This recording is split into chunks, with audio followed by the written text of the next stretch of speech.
asalaamaaleykum mbokk yi sant leen gërëm leen di leen dalal rek seen émission politique bu ñu wooyee le débat du jour nag yéen a ngi koy am ci seen chaîne de télévision bu ñu woowee Pakao Média TV nekk seen chaîne de télévision préférée fii ci diwaanu Sédhiou. donc dalal tey nag ku ñu woowee Youssoupha Diakhaté nekk politicien responsable politique nekk ci ginnaaw Abdoulaye Diop le ministre maire tey nag suñu numéro bi moom la ñuy dalal. asalaamaaleykum Youssoupha. jërëjëf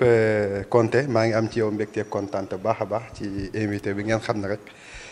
invité ngeen ma ci émission bi muy émission bu am solo te ñëppay suivre tamit site internet bi muy lu am solo. Youssoupha wax ñu kan mooy Youssoupha Diakhaté depuis nga commencé politique ba léegi wax ñu sa jaar-jaar fan nga jaar ba tey fa nga toll nii. Youssoupha Diakhaté moom taalibe la rek waaye nag boo ko gënee xam nag taalibe la boo xam ne dafay politique. mooy politique nag ci ginnaaw président Macky Sall son excellence depuis 2009 tey yàlla suñu borom def ma yor organisation APR wax dëgg yàlla fii ci biir commune bi kooku daal mooy Youssoupha Diakhaté mais su fekkee ci yenn wàllu xarañal maa ngi nekk comptable fii mairie fii laa fi nekkoon surveillant déroulé marché nekk tamit ci benn rajo boo xam ne mi ngi fi nekkoon naa fi RTS 3 ans après ma ñëw tamit ci benn rajo bon loolu mooy brief bi. Benno Bokk Yaakaar ñàkk na élection législative yi te gis nañu yéen a ngi jógee ci élection locale ngeen gagné ak ndam bu mag wante gis yi ci élection législative yi gagné lañu Benno Bokk Yaakaar lan moo waral défaite boobu. may nga ma occasion boo xam ne tey occasion bu am solo ñu ne waxkat bu ëllëgee di nga bëgg wax doo am foo ko waxee tant que woowuñu la te tey may nga ma occasion bi tamit ci lu may dox ci politique yëpp depuis 2009 nga may ma occasion man tamit ma exprimer wu daal di expliquer. dañoo toogoon ki nga xam ne tamit mooy Ousou Cissé de 1 moo doon romb ak ay kiiw président Macky Sall boo fekk ne président Macky Sall en 2008 ci la génn gouvernement Ablaye Wade mais moom ba mu nekkee PM nag ku ñu neexoon la nii comme ngay gis nit mu neex la rek nga am amuuram nga di ko seetaan après ba mu génnee 2008 ci gouvernement président Ablaye Wade 2009 mu tegal Dekkal Ngor ñu commencé di ci fo ay Macky Sall ak Dekkal Ngor ak affaire yooyu. mais lu gën a posé tamit nag 2012 ba ñu dugg ci élection campagne yi boobu fekk na ku ci mel ni ñoom Biaye ñi ngi fi Ablaye Koli coordinateur bi ñoom ñëpp ñi ngi woon fii mais yàlla dafa def nag ku ci mel ni Ablaye Koli laa gën a liggéeyal en politique moom laa ci gën a nekk te moom ma ci gën a jàpp te moom tamit laa ci gën a parce que nit ki politique booy ànd ak nit ki na la jikkoom ndey politique booy ànd ak nit ki na am ngor politique booy ànd ak nit ki na nga xool kii may àndal est-ce que mën naa ànd ak moom léegi nag ci kuréel gi Ablaye Koli laa ci gënoon attaché ki nga xam ne tey moom moo nekkoon adjoint au maire 2014 bu Ablaye Diop tey mu nekk PCA fële ci culture moom laa ci gën a attaché wal gën cee partagé moom nag lu bari ci politique su ma waxee ne moom lu ma gën a daal kii ji moom ci diwaanu commune bi moom la mais teewul nag comme ay xamante ay nit ay ministres yoo xam ne yàlla suñ borom def na ma xamanteek ñoom avant ñoo doon ministre wala bañ doonee ministre tamit yooyu mais Ablaye Koli daal moom laa gën a am koo xam ne la moom laa àndal ci appartenance politique fii ci Benno Bokk Yaakaar ci biir commune de Sédhiou. léegi depuis 2012 gis nañu yéen mi nga xamante ne yéen a ngi ci wetu Macky Sall am na ñoo xamante ne nekkoon nañu député wante tamit amoon na ñoo xamante ba léegi amuñu poste de responsabilité. waaw xam nga politique dafa am ñett olof yi ñu ne. benn oto bu paan la ko puus du ko yóbbu parce que politique 2012 président Macky Sall na mu tënkee woon Macky 2012 tënkee ko Benno Bokk Yaakaar moo waral loolu ba APR amul kilifa ne diw man maa jiitu loolu dafaa jafe woon. parce que 2012 comme ñun dañ doon wut pouvoir président Macky Sall son excellence mu xam ne ñun amuñu woon ay moyens te tem Ablaye Wade jënd ay coordinateur am. moo tax nanguwuñu woon ñu teg ay cellule de coordinateur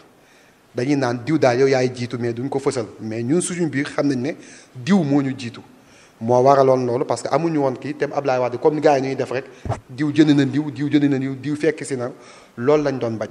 léegi soo ñëwee comme ci élection 2007 nga ne ba tey pardon ci question bi nga ne. gis na après yéen nga xamante ne sos parti bi gis nañu am na ñoo xam ne jot nañu am ay poste de responsabilité mais jafewoon na si ñeneen. waaw xam nga boo gisee lu tax mu jafe lu fukk nekkoon di ko benn ak lu téeméeri nit ñëw kon day gën a am doole engouement bi day am doole ku ci nekk da ngay ñëw ak sa force ku ci nekk da ngay ñëw ak sa manine ku ci nekk ñëw ak sa fem maintenant état central moo war a juger foofu daan ne ah man de Youssou mi nga xam ne tey mi ngi woon ci APR bi depuis 2009 wala nii wala naa war naa koo jàppale pour moom tamit mu mën a jàppale base am mais su fekkee ñëw fekk benn ma paate wala ma demba mu valoriser ko kooku dem tamit moo tax ñu bari di décourager ci politique mais man ce n'est pas le cas man politique gëm-gëm laa ci am mooy lan damaa topp diw mu neex ma damay ànd ak moom ci politique parce que lu tax politique bu mu teg neex na ma lu ko gën a wane mooy ànd ak ba may ànd ak président Macky Sall rëccuwuma ko ndax lan tey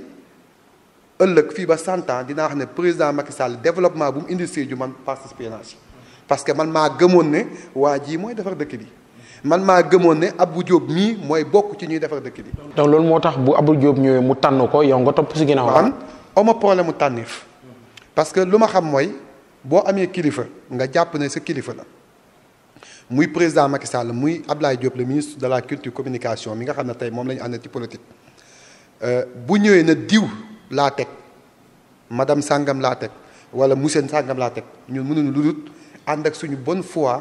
coopérer ci loolu pour muy ndamal parti bi di ndamal Sénégal parce que d'ailleurs boo dee xool bu fekkoon ne ñu président Macky Sall teg yépp ci député dañ koo sanctionné kon tey duñ gouverner assemblée nationale moo tax sanction baaxul parce que nit sa principe ak leneen loo xam ne bëgg nga koo xeex mën nga koo xeexee ci beneen fànnam ba mu des ci ay sanction boobu sax la ñuy wax Benno Bokk Yaakaar gis nañu da ngeen gagné élection locale yi ñu def quelques mois ñëw ci élection législative ñu gis la ñu dóor lay métti lan moo waral loolu. waaw bon xam nga réalité politique dafa am ñaar Benno Bokk Yaakaar élection yu ñu génn ci 2021 yi ñun dañ fee nekkoon ak ñoo xam ne dañuy joganteeg ñoom ñu yoon nombal tànk ñu dóor leen 53%.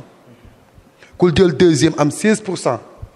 ku jël troisième am 11%, ku jël quatrième am 9%. te ñoom seen pourcentage yëpp boo leen boole suñ 53% moo leen ëpp léegi nag bu ñu ñëwee ba ci élection législative yi ñu ñëw ñu ne dañ ñoo gagné opposition dañ ñoo gagné naka la ñu gagné loolu dafa laaj njàngal politique dafa laaj ne lan moo tax ministre bi maire bi bëgg bu mu bëgg dëkk bi ak liggéey bu mu liggéey dëkk bi ak nit ñi nga xam ne tamit promouvoir na leen ak lu munti am man pour man waruñu fi woon a perte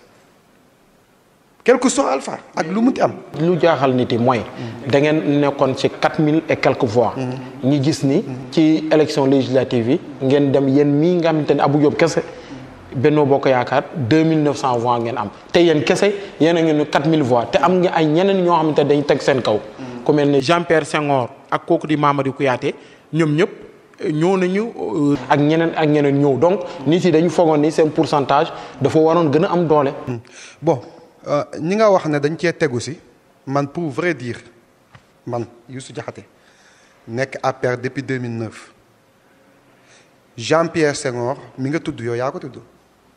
pour man doomu Sédhiou la nitu Sédhiou la fii la ne musuma koo teg bët depuis 2009 ba keroog ma gis ko mu ñëw fii mairie. mais teel a laay gisee ne kii Jean-Pierre mais bu ñu daje woon du ma xam ne kii moom Jean-Pierre kon waxuma tegu na suñ kaw wala teguñu suñ kaw mais booy tegu ci kaw nit ngeen ñëw di politique dafa laaj ay réunion sax yooyu daje ba ku ci nekk xam sa morom man noonu laay xamee nit kon xawma ko mënumaa wax ci moom dara Mamadou Kouyaté mitinu Mauritania ak ci poster laay xool xamee ne kii mooy Mamadou Kouyaté kon mënuma laa wax. ci moom wala ma juger ci moom parce que xawma ko mais lu ma xam mooy su fekkee damaa ñëw am 53% président Macky Sall son excellence ci yërmandeem ak bëggam bu mu bëgg Sédhiou ak lu mu fi def ak nomination yu mu fi def ñu ñëw am fii ki nga xam ne mooy secrétaire alimentaire mooy ki nga tudd muy Jean-Pierre mu ñëw am fi benn DG boo xam ne moo nekk Grand Théâtre mu ñëw am fi Mamadou Kouyaté mu ñëw fi am fi Makama Ibrahima Diakhaté yaa ngi dégg mu ñëw am fi le coordinateur Ablaye Koli le PCA mu ñëw am fi tant d'autres PS tamit am fi ay éléments ñu nekk ci Benno Bokk Yaakaar pour man keroog boo xoolee ñu jàmbadoo du ñoo voté parce que gis nga nit soo gagné légitimement wala nga gagné loo xam ne la wóor na la say nit ñoo ko opposition ñoo ko gagné da ngay gis mbedd mi dafay fees ñëppay sax. loo bëgg a wax foofu lan la. mais parce que ñu voté contre ci ñun lañ ne parce que man. bu ma comprendre Benno Bokk Yaakaar moo sanctionné. Benno Bokk Yaakaar moo sanctionné lu tax nag mu sanctionné xaw ma ko mais mën naa cee def sama njàngat politique lu tax ñu sanctionné xaw ma ko mais mën naa cee def sama njàngat politique. jàngat boobu lan la. jàngat politique benn ñu bari dañuy foog ne lu ñu ñàkk Ablaye Diop moo leen ko xañ de un de deux ñu bari foog ne cadre yi bu ñu leen promouvoir Ablaye Diop moo leen ko xañ de trois ñu bari dañoo foog ne liggéey bi nga xam ne ñu ngi ko war a liggéey port wala Senelec wala nangam te ñu ne fi di topp Ablaye Diop amuñu ko Ablaye Diop moo leen ko xañ te fekk na ce n'est pas le cas. mais am na yeneen version yoo xamante ne nit yaa ngi koy wax ñi ngi wax ak question de numéro 2 si seen groupe ñu ne am na ñoo xamante ne jege nañu ñooñu abu mu wóolu leen jox leen xaalis campagne ñu bëri ci si yéen ñoo xamante ne yéen a ngi entouré Abou Diop ñu ne xaalis boobu da ngeen ko jël ngeen dem voter contre Abou Diop di ne ay nit par exemple bu fekkee ne Degen dafa romb Degen mooy nekk numéro 2 bu Abou Diop dafa mel ni Abou Diop mu ngi dund ay nit di ko jéem a fexel fekk ni moom mu ngi dund ba pare ñu ne dañuy jël place am so man di ngol ka fa ñaam iba keeta la waatara ba balura mam faafolo. Ça veut dire président Macky Sall ku ko woowoon ba guddi ne ko Youssou Diakhaté ma nekk Sédhiou dafa voté lu dul Benno Bokk Yaakaar du ko gëm. non boo na yéen non déglu ma waaw cité nañ ne yu bëri audio yaa ngi koy circulé ci dëkk bi waaw. moi je défie quiconque kenn du cité Youssou Diakhaté parce que xam nga tax man APR moo dee sama xol mënumaa voté beneen carte bu dul boobu moo tax président Macky Sall ku mu fi munti teg dama ciy nin ba takk ci rib man xàmmeewu ma nit ku boppam xonk wala ku boppam rouge man parti bi moo ma ñor président Macky Sall moo ma ñor mu boole mag Ablaye Diop may liggéey ak moom. mais est-ce que yéen loolu c'est normal seen leader mu ne lii la yéen ngeen ne leneen la. maa lay expliqué dama ne man xam nga yow da nga maa laaj lu ma concerné mais laajoo ma sama jàngat sama concerné mooy man laa la man ku ma Ablaye Diop tegal président tegal ma kooku laay voté oo ma ci sikki sàkk léegi nag tudd nga ci benn affaire aspect nga ne gars yi dañ ne bu dee déggéen la day mel ni yaa ko wax bu dee déggéen la ci jàngat ci taarixu politique Sédhiou et je défie quiconque bu la neexee nga andi ko débat gisuma képp kuñ fi fal wala kuñ fi teg te déggéen bokkul ci combat bi déggéen député yu ñu fi fal dafa summeeku combat ba ñoo ñu gagné ak population Sédhiou yi ku fi am ndombal tànk xeex na pour yow ñu fal la kon tey bu doonee tour man pour man sax waruñu ko woon def suppléante pour man mi nga xam ne maa xam kër gi xam APR waruñu ko woon def suppléante neema lu tax dëggan xeex bu ne jàpp na ci ñaar politique du ko jàpp ak demi mesure ñett bëgg na leader bu mu àndal kon tey boo gisee ñu jël Annette def ko titulaire ci kaw dëggan parce que Annette casquette la am ñaar directrice la président conseil départemental loolu donc tax de loolu la koy rawee moo tax ñu jël ko teg ko ci bopp bi mais gisuma ci wàllu politique ci mobilisation ci yor nit lu mu ko ëppale amul. léegi nag su fekkee comme sanction boobu ngay wax ne da ngaa jàpp ne am na ay nit ñu ko def man de ba jusqu'à l'obtention dëkk bi fooy tourné am na ay audio yi circulé am na ñoo xamante ne dañuy ñëw fekk seen kër ne leen ma Sonko be daami saa be man sa yaa taala léegi Sonko nekk jël nguur gi ñaar at moo ko dese ñaar at yooyu moo tax abu mu ne ngeen voté ngeen ko voté comment dire Ousmane Sonko donc dugg ci kër yi ci quartier yi di ko wax ñeneen di ne par exemple déggeen bu fekkee romb na rek dafay mel ni mooy nekk numéro 2 abu dafa bëgg a créer déggeen def ko numéro 2 donc dafa nekk loo xamante ne nekkul lu nëbbu même xale yu ndaw yi ñu ngi koy waxtaane ci mbedd yi fu nekk nekkul loo xam ne dafa nëbbu. waaw xam nga man sama politique bugguma ci sos damay wax lu ma gëm da ngaa boole ñaari question nga ne dañ ne gars yi ñoo ne diw na wax ñu voté Sonko ñeneen ñi tamit wax ne déggeen day doon numéro 2 mais Abou Diop lu mu am yépp ci àdduna musumaa gis ku ko gën a jox orma ku ko gën a bëgg ku di président Macky Sall loolu ñun ñi nga xam ne jour bay Abou Diop di ñëw APR ñun ñoo ko fekkee ak tey fu ko président Macky Sall yi jëlee ak indi ko kon kon Abou Diop mënut a def lu dul jàppale président Macky Sall ci liggéeyam parce que ku nga xam ne yow sa commune musta am 10 mètres kilomètres de route tey ngay am ay 7 di am ay 10 di yokk station d'eau di yokk ay courant ñun kay ñun ñoo redevable ci moom ñun ñi nga xam ne ñun la defal décret ñun ñi nga xam ne ñun la jàppale ñun ñi nga xam ne ñun la suturaal. mais dafa mel ni xaalis tamit dafa leen boole parce que mouvement de soutien yi ngeen am yéen a ngi am 17 mouvements de soutien il paraît que mouvement bu nekk ñuy joxe 100 000 francs 100 000 yooyu ñeenti nit récupéré ko fekk ni yoru ngi ginnaaw ñoo xamante ne yor nañ ginnaaw ñu téye seen militant ñu ne bu ñu génn. ñu ne tam loolu tam bokk na si seen defet. loolu erreur politique la man damay nangu xam nga nit soo daanoo benn côté da ngay xam lu la daaneel nga génne aspect yi parce que boo ñëwee 17 mouvement yépp waxuma mouvement amul njëriñ de mais tout mouvement moo yomb man yor naa benn mouvement dooleel Abou mais réseaux sociaux laa ko def day mel ni nga ñëw daan ne man am naa mouvement jox ma xaalis ma dem nangam loolu mun naa indi ay jiixi jaaxa parce que Bakary mu toog fee di liggéey te yàlla tax nga ñëw jël Éthiopie jox ko xaalis ne ko da ngaa yow mouvement te Bakary mooy gën a mobiliser ñi koy Éthiopie loolu dafay indi ay jiixi jaaxa loolu tamit suñ erreur la dañ koy nangu mais lu ma xam mooy président Macky Sall son excellence ñi nga gën a renouveler suñ confiance ci moom ministre Ablaye Diop keneen ñoru ko lu dul Sédhiou ak président Macky Sall ma muy liggéeyal mais nag lu ci des moom mag la en tant que ministre en tant que maire xam na lu mu war a def. léegi tey buñ ko jëlee delloosiwaat ko comme ministre maintenir ko tey est-ce que dina yow pour yow seen groupe bi tasul. non xam nga man nit ñi dañuy naan parce que li nga dégg man dégguma ko audio yi man oma audio mais su fekkee war am na kon confiance dootu taxawut parce que dëgg ak ngor mooy lan loo gis ci àdduna mais parce que bu dëgg taxawul ngor amul kenn du wóolu kenn yow mi tey bu ñu fi toogee bu ma paree ma sàcc sa portable bu subaa doo ma invité parce que lu tax confiance amatul kon nag bu fekkee ne loolu am na lu ñuy di wax dëgg la ne ñun ci boppam ñun ñoo sanctionné wala ñu bokk ci ñun ñoom ñoo sanctionné wala au-delà ñu fekk ci nit ñi Benno Bokk Yaakaar ñoom ñoo sanctionné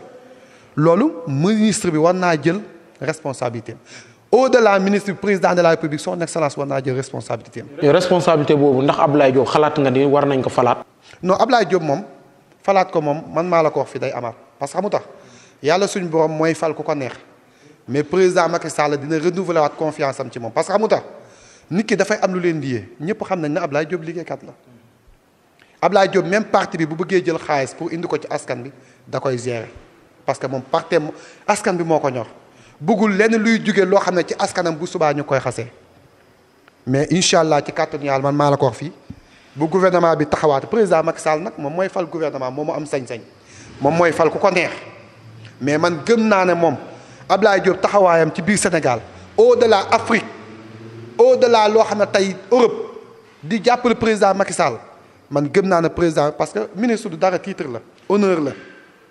duutum xaalis duutum dara mais honneur googu ak respect bi mi ngi ci digganteem ak président Macky Sall te dina ko reconduire incha allah. jërëjëf Youssoupha Diakhaté sant la gërëm la rek. jërëjëf. di wax ñëpp ñoo xamante ne ñu ngi seetaan seen site internet seen télévision Pakao Média TV ñu ngi leen di sant di leen gërëm di leen ne ba beneen pour beneen émission.